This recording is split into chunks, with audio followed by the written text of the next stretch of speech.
Beekeepers, who does it better? If you've been watching my videos, I'm sustainable. Nobody compares to my beekeeping. Indoor winter inspections up here in Michigan.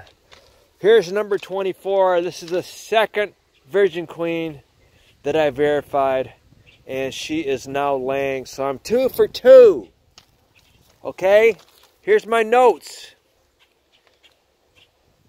May 5th, number 24. Okay, a lot of these mating nukes failed, but I did have a few that were successful at producing a new virgin queen. And the ones that failed, I rebooted them or started them over. But to have 2 virgin queens get mated right away is pretty good. My colonies are not doing a good job creating queen cells because it's cold. May 25th right now in Michigan, it has been cold. Most of the time it's below normal. But here we go. I verified this with the virgin queen, or they had a virgin queen on May 18th, and it's now May 25th. And I've got all kinds of eggs. I don't know if you can see them. And the queen is right there. Okay? This looks like a tiger tail. But look at the size of her.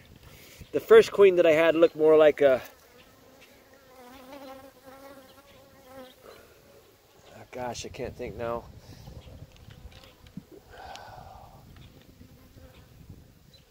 But anyway, this is my second laying queen for the year.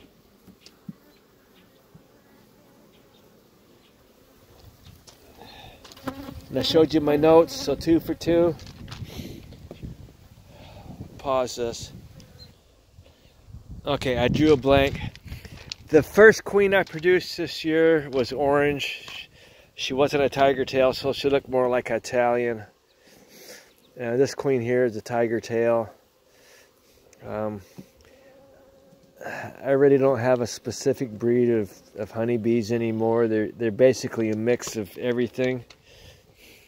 Even feral bees. I had a colony of feral bees back in 2016. So here we are. Adding frames. I pulled out one insulated filler. I couldn't find any frames that had foundation that had been started on it, so I'll just give them 2 new frames facing the south, so they'll get some sunlight. Not much sunlight, but better than nothing. And it's too cold. I'm not going to mess with this anymore. It's too cold to be. I would be moving things around. Like, I try to move the honey and the pollen towards the outside and make sure that she has a frame to lay on. Again, I say sometimes the bees fill every cell in the center of the hive, and the queen has no place to lay, and she won't cross the honey to go to another frame. So you have to put that frame in the center. You have to do the thinking for them, because sometimes they don't think properly. They don't do what they're supposed to. I don't know if it's the chemicals in the environment, but if you don't manage your bees properly, you don't do their thinking for them, you're not going to be successful. There's just too many problems with the environment. All the chemicals the crop farmers are spraying. And this weird weather, it gets hot and then all of a sudden it's cold. But anyway, number 24, got a laying queen. And also I didn't mention in another video, as soon as I get a laying queen, I put a screen bottom board in it. It's not warm enough to take out the regular bottom board, but I'll put a screen bottom board in there. And if I have to fill that hole, see, this is a bottom board. This is a screen bottom board. If the colony is small, I put a piece of wood in here to fill this hole so the wind doesn't blow up to the hive. All right? Very simple. Beekeeping is more or less common sense and timing, okay? And perseverance. Don't give up. Sometimes things don't go your way, but stick with it, and eventually, with your perseverance and common sense, you'll be successful eventually. Okay, thank you.